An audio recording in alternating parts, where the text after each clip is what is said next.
سورہ نور آیت نمبر 11۔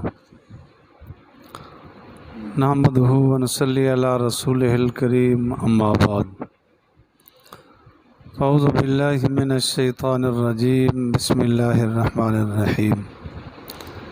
ان الذین جاءوا بالافک عصبۃ منکم لا تحسبوه شرا لکم بل هو خیر لکم لکل امرئ منہم ما اکتسب من الاثم والذی تولی کبرہ منہم لہ عذاب عظیم۔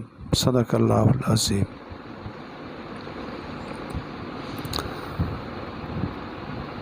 ان آیات پاک میں واقعہ افک بیان کیا گیا۔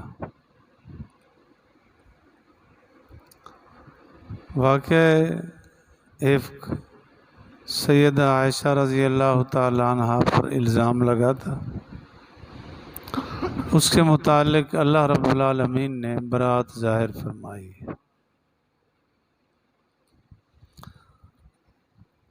اس واقعہ کچھ اس طرح ہے، حدیث پاک میں آتا ہے آپ علیہ الصلوۃ والسلام مدینہ منورہ میں تھے، ہجرت کا 5واں یا 6واں سال تھا۔ آپ علیہ الصلوۃ والسلام کو اطلاع ہوئی کہ قبیلہ بنی المصطلق یہ مدینہ منورہ پہ حملہ کرنا چاہتا ہے۔ آپ علیہ الصلوۃ والسلام نے تحقیقات کرائی، پتہ چلا کہ واقعی وہ ارادہ رکھتے ہیں۔ تو آپ علیہ الصلوۃ والسلام نے فرمایا کہ وہ حملہ نہیں کریں گے، ہم بھی حملہ کر دیں گے، وہ روکیں گے۔ آپ علیہ الصلوۃ والسلام نے تیاری کی، تقریباً 500 صحابہ اپنے ساتھ لیے اور اس حوالے سے آپ تشریف لے گئے۔ آپ علیہ الصلوۃ والسلام کی عادت شریفہ تھی، جب آپ اس طرح کا سفر فرماتے تو ازواج مطہرات میں سے بھی کسی کو ساتھ لے جاتے۔ تو آپ علیہ الصلوۃ والسلام ویسے دلداری کے لیے قرعہ اندازی فرما لیتے تھے، جس کا نام قرعہ میں نکلتا آپ اس کو ساتھ لے جاتے۔ مسئلہ بھی یہی ہے کہ سفر میں بیویوں کے درمیان تقسیم ضروری نہیں، جس کو ساتھ چاہے لے جائے، لیکن آپ علیہ الصلوۃ والسلام تو اور بطریق اولا۔ تو آپ علیہ الصلوۃ والسلام نے جو قرعہ ڈالا، سیدہ عائشہ رضی اللہ تعالی عنہ کا قرعہ نکلا، ان کو ساتھ لے گئے۔ ساتھ بھی اس لیے لیا جاتا کہ جہاں مجاہدین کو ضرورت پڑتی تھی پانی کی تو وہ مستورات پانی بھر کے لاتے تھے، کہیں مرہم پٹی کی ضرورت پڑتی تو وہ اس کا انتظام کر کے دیتی تھی، کچھ پکانے کرنے کی ضرورت پڑتی تو وہ کام دیتی تھی۔ اس کو بھی کبھی غور سے دیکھا جائے، 500 صحابہ ساتھ ہیں اور 500 صحابہ کی ماں جب کھانا پکا کے دیتی ہوگی کیا منظر ہوگا۔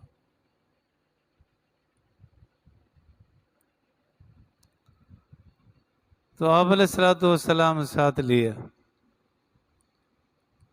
سفر فرما رہے تھے، ایک جگہ پڑاؤ ڈالا۔ سیدہ عائشہ رضی اللہ تعالی عنہ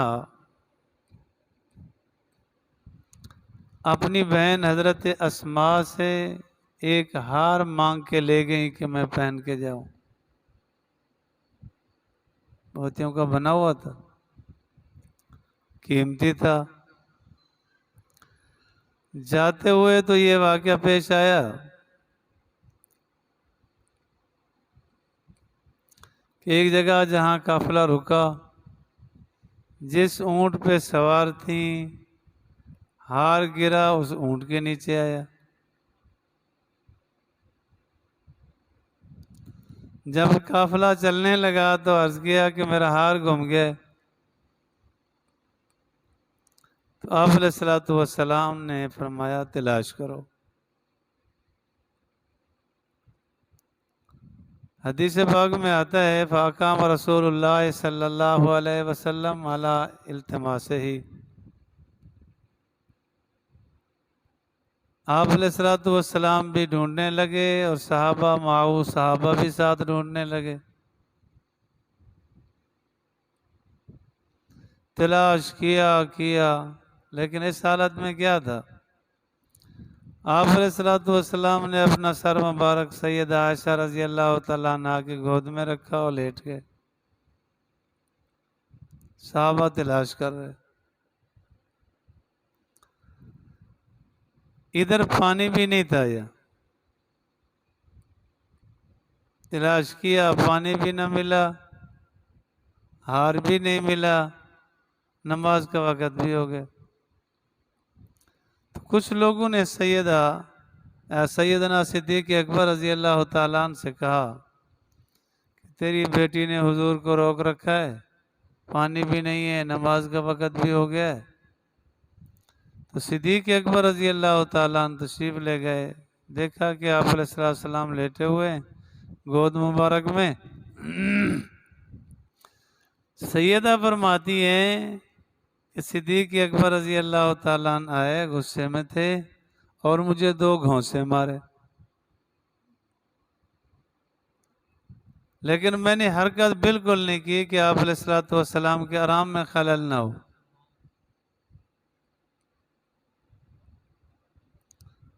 علماء فرماتے ہیں بچپن میں تو باپ کو بھی مارتا ہی ہے، لیکن اس حدیث پاک سے معلوم ہوتا ہے کہ شادی ہو جانے کے بعد بھی کبھی ضرورت پڑے تو باپ کو گنجائش ہے۔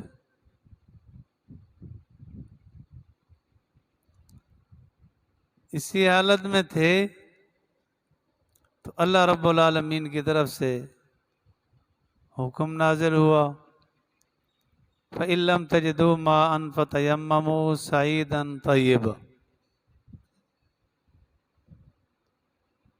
اگر تمہیں پانی نہ ملے تو تیمم کر لو۔ تو جس وقت یہ حکم اترا اب صحابہ صدیق اکبر رضی اللہ تعالیٰ عنہ کا شکریہ ادا کرنے لگے کہ یہ پہلا انعام نہیں ہے تمہاری طرف سے، پہلے بھی بہت سارے انعامات آئے، ایک یہ انعام بھی آیا کہ پانی نہ ہو تو تیمم کر کے نماز پڑھ لیا کرو، یہ بھی تمہارے خاندان کا احسان ہے۔ ذرا غور کرنے کی چیز ہے، صحابہ میں اس وقت صدیق اکبر بھی تھے، جناب عمر بھی تھے، جناب عثمان بھی تھے، جناب علی بھی، 500 صحابہ حضور علیہ الصلوۃ والسلام سمیت تلاش کر رہے ہیں۔ اگر علم غیب جانتے ہوتے تو یہ تلاش کرنے کی ضرورت تھی؟ کیا آج کل کے جن کو کہتے ہیں کہ سب کچھ مالہ و مالیہا کا پتہ ہے، صدیق اکبر ان سے بھی کم درجے کا ولی تھا، جناب عمر عثمان علی رضی اللہ تعالیٰ عنہ اتنا درجہ بھی ولایت کا نہیں رکھتے تھے، نعوذ باللہ۔ آج تو کہتے ہیں کہ جی آگے دیکھیں سب کچھ نظر آتا ہے، پیچھے دیکھیں سب کچھ نظر آتا ہے۔ علم غیب یاد رکھو صرف اللہ کی صفت ہے بس،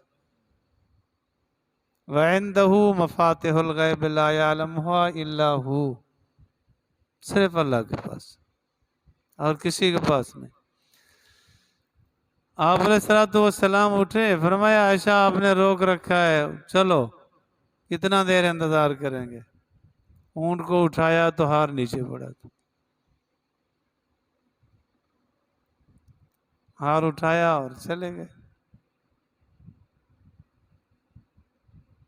وہاں گئے، مقام تھا مریسی، اس کو غزوہ مریسی بھی کہتے ہیں، غزوہ ابن المستلق بھی کہتے ہیں، اور مریسی بھی کہتے ہیں کہ مریسی مقام پر ہوا۔ آپ علیہ السلام وہاں سے جب واپسی تشریف لے آئے، پھر راستے میں ایک جگہ رکے، رات کو جیسے یہ صحابہ تھے بھائی، تمام صحابہ تہجد کے پابند تھے، دعوت الصالحین ہے تہجد ادا کرنا، اولیاء اللہ کی صفت ہے۔ کسی ولی کو حقیقت میں ولایت کا ٹکا لگتا ہی نہیں جب تک تہجد کا پابند نہ ہو۔ سارے صحابہ نے تہجد پڑھی، آپ علیہ السلام نے اعلان فرمایا کہ جیسے نماز کا وقت ہونے لگا ہے نماز پڑھتے ہیں پھر چلتے ہیں۔ نماز پڑھی صحابہ نے، سیدہ رضی اللہ تعالیٰ عنہ کے دل میں خیال آیا کہ پھر سفر ہے، پتہ نہیں کس وقت موقع ہو، تو وہ ابھی قضائے حاجت کر کے آتے ہیں۔ قضائے حاجت کے لیے ایک طرف تشریف لے گئی، ادھر سے جیسے فارغ ہوئی واپس آ ہی رہی تھی، وہ ہار ٹوٹ گیا، اس کے دانے بکھر گئے۔ اب وہ دانے چننے لگی، دیر ہو گئی۔ ادھر آپ علیہ السلام نے فرمایا چلو۔ صحابہ اکرام رضوان اللہ تعالیٰ علیہ مجمعین نے سیدہ عائشہ رضی اللہ تعالیٰ عنہ کا جس کجاوے میں تھی کجاوہ اٹھایا، اونٹ پہ رکھ دیا۔ ہلکی پھلکی تھی، صحابہ کو اندازہ بھی نہیں ہوا کہ اندر ہیں یا نہیں۔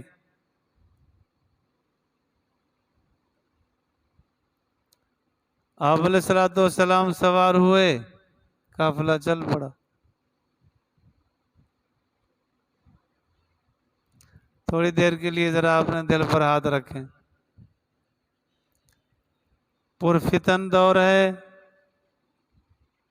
بہت ہی کمزور دور ہمارا جا رہا ہے۔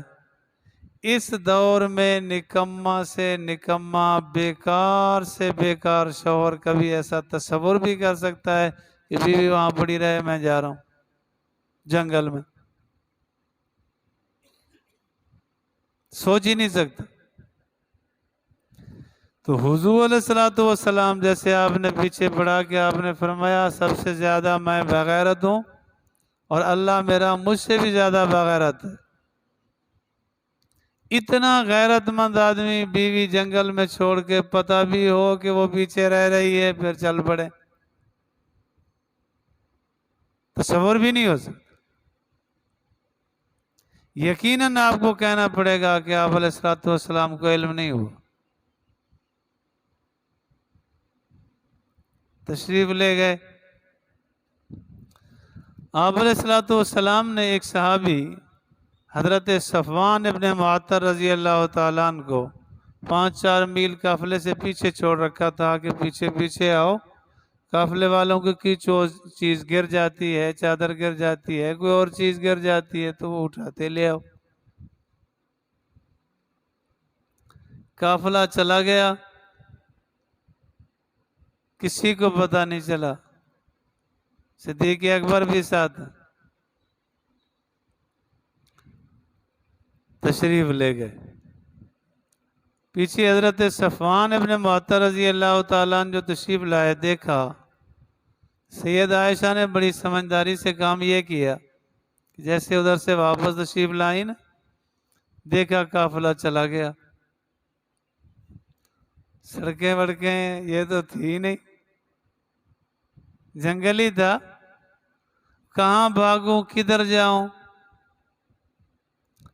چیخے چلائے کیا کرے، نہیں آرام سے بیٹھ گئی، کپڑا اوڑا، بیٹھے بیٹھے نیند آ گئی، لیٹ گئی۔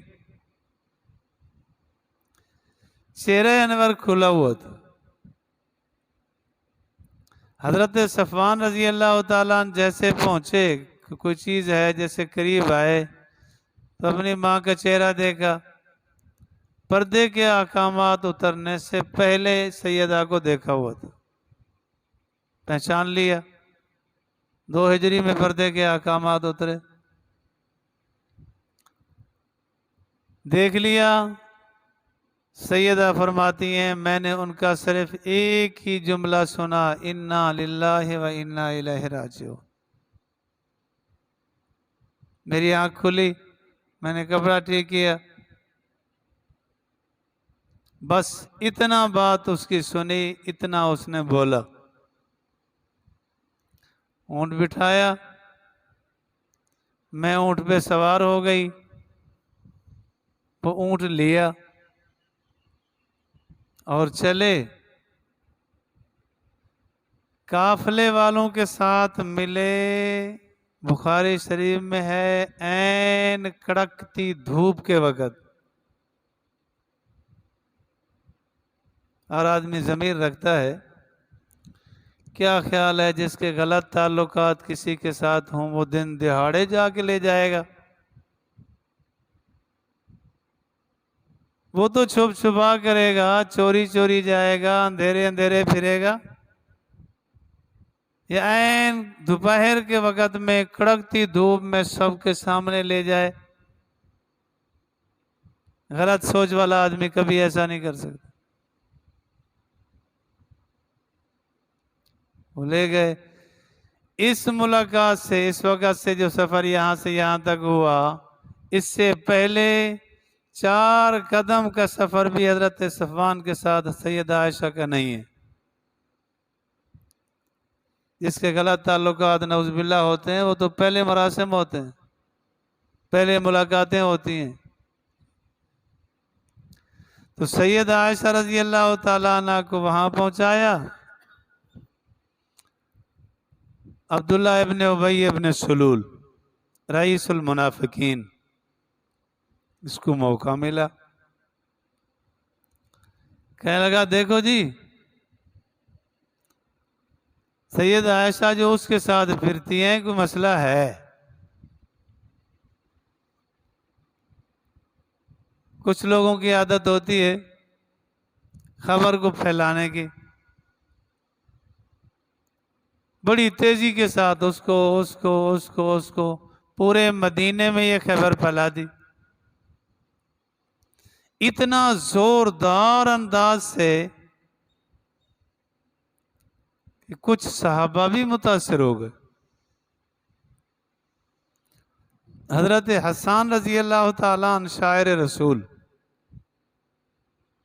وہ بھی کہہ بیٹھے کہ ہو سکتا ہے یار ایسا، ممکن ہے۔ سیدنا صدیق اکبر رضی اللہ تعالیٰ عنہ کا خالہ زاد حضرت مصطح رضی اللہ تعالیٰ عنہ، وہ بھی کہہ بیٹھے۔ آپ علیہ السلام کی سالی تھی حضرت حمنہ، حضرت زینب رضی اللہ تعالیٰ عنہ کی بہن تھی زینب بنت جہش، اس نے بھی، یہ 3 پکے صحابی، پکے لوگ، یہ بھی کہہ بیٹھے۔ خبر پھیل گئی۔ اگر حضور علیہ السلام کو علم ہوتا کہ سب جھوٹ ہے، متاثر نہ ہوتے۔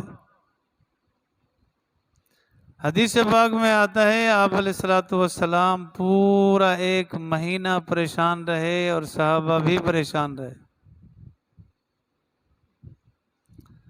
سیدہ فرماتی ہیں جب واپس ہم گئے تو میری طبیعت خراب ہوئی، بخار، تھکان، ادھر آپ علیہ السلام کی بے رخی دیکھی۔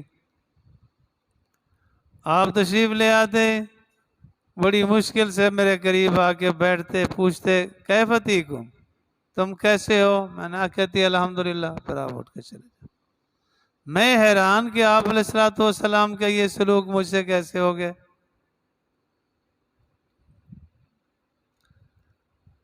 آپ علیہ الصلوۃ والسلام بہت پریشان رہے. جس کو علم ہوتا ہے جو پورے واقعے میں ساتھ ساتھ ہو وہ کیوں پریشان ہو؟ حاضر ناظر ہے تو پھر کیسے پریشان ہو؟ آپ علیہ الصلوۃ والسلام نے صحابہ سے مشورے لیے.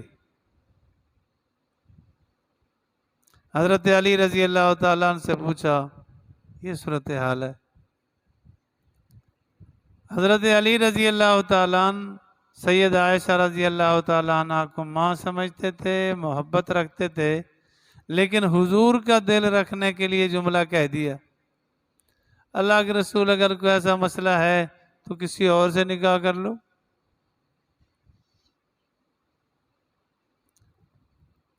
حضرت زید رضی اللہ تعالیٰ عنہ سے پوچھا تو انہوں نے عرض کیا اللہ کے رسول ایسا بالکل نہیں ہو سکتا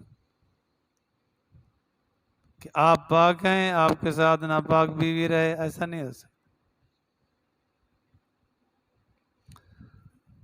حضرت ابو ایوب انصاری رضی اللہ تعالیٰ عنہ کی بیوی کہنے لگی جب گھر تشریف لے گئے ہمیں پتہ ہے ایسی ایسی خبر ہے.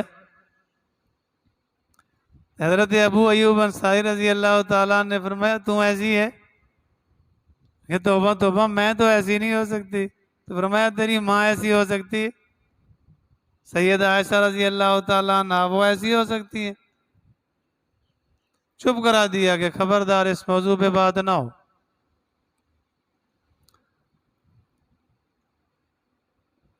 کچھ تفاسیر میں یہ بھی ہے کہ صدیق اکبر رضی اللہ تعالیٰ عنہ سے پوچھا گیا میں کچھ نہیں کہہ سکتا میری تو بیٹی ہے. آج کا باپ ہوتا جھوٹا قرآن سر پہ رکھ لیتا. جناب عمر سے پوچھا فرمایا نہیں ایسا نہیں ہو سکتا، جس کا نکاح عرشوں پر ہو اس کا نکاح ایسے نہیں ہو سکتا. جناب عثمان رضی اللہ تعالیٰ عنہ سے بھی پوچھا. حضرت عثمان رضی اللہ تعالیٰ نے عرض کیا اللہ کے رسول جب اللہ تعالیٰ نے آپ کی اتنا حفاظت کی ہوئی ہے کہ مکھی ناپاک جگہ پر بیٹھنے والی آپ کے بدن پہ نہیں بیٹھ سکتی، ناپاک بیوی آپ کے بستر پر کیسے آ گئی؟ اچھا نہیں ہو سکتا. ادھر یہ حکم بھی اپنی جگہ ہن لباس لکم وانتم لباس لہن، کہ عورتیں مردوں کا لباس ہیں. نبی کا لباس کبھی ناپاک بھی ہو سکتا ہے. نبی کی عزت کبھی نبی کا ناموس وہ کبھی داغدار بھی ہو سکتا ہے. جبکہ آپ علیہ الصلوۃ والسلام نے فرمایا یاد رکھو سیدنا آدم علیہ الصلوۃ والسلام سے لے کر مجھ تک جن واسطوں سے میں آیا کوئی واسطہ ایسا نہیں تھا جو بدکار عورت. نبی کے گھر میں کیسے ہو سکتا ہے؟ پورا مہینہ گزر گیا یہاں تک کہ آپ علیہ الصلوۃ والسلام تشریف لے آئے. پوچھا عائشہ اگر کوئی ایسا مسئلہ ہو گیا ہے تو اللہ سے معافی مانگ لے. عائشہ فرماتی ہیں میں رو رہی تھی، میں نے عرض کیا کہ میں تو وہی کہہ سکتی ہوں جو یعقوب علیہ الصلوۃ والسلام نے کہا تھا فصبر جمیل واللہ المستعان. میں تو اور کچھ نہیں کہہ سکتا. میں کیا کہوں؟ آپ سن سن کے اتنا پکے ہو گئے کہ شاید ایسا ہو سکتا ہے، لیکن اللہ کے نزدیک ایسا ہے نہیں. آپ علیہ الصلوۃ والسلام سید عائشہ فرماتی ہیں کہ مجھے واقعے کا پتہ نہ چلے تفصیل کا. ایک رات حضرت مستہ کی والدہ کے ساتھ میں باہر گئی قضائے حاجت کے لیے، تو اس کا جو پاؤں دوپٹے میں اٹکا نا گرنے لگی تو کہنے لگی تائس مستہ، مستہ تباہ ہو. میں نے کہا یہ کیا بات کرتی ہو، وہ تو بدری صحابی ہے.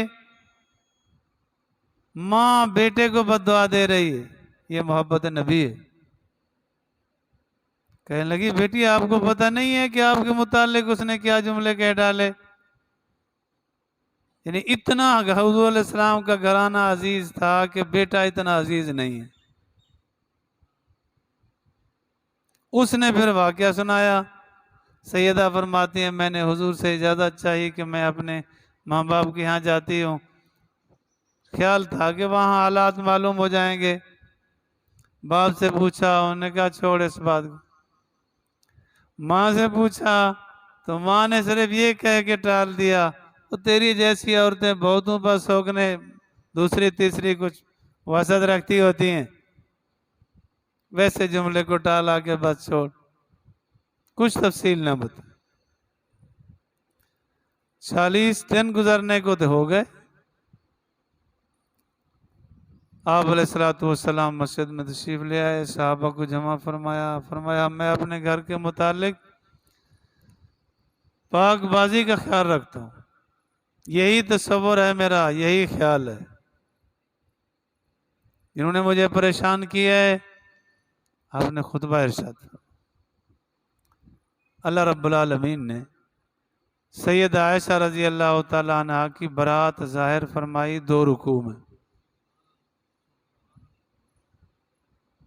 فرمایا میرا خیال تو اتنا ہی تھا کہ اللہ تعالیٰ کو الہام ڈالیں گے تو خیال ڈال دیں گے، حضور کو صفائی اطلاع ہو جائے گی، لیکن اتنا نہیں تھا کہ شاید اللہ رب العالمین اتنا شفقت فرما لیں گے۔ تو یاد رکھو آپ علیہ السلام کا گھرانہ پاک ہے، کسی قسم کا تصور بھی نہیں ہو سکتا۔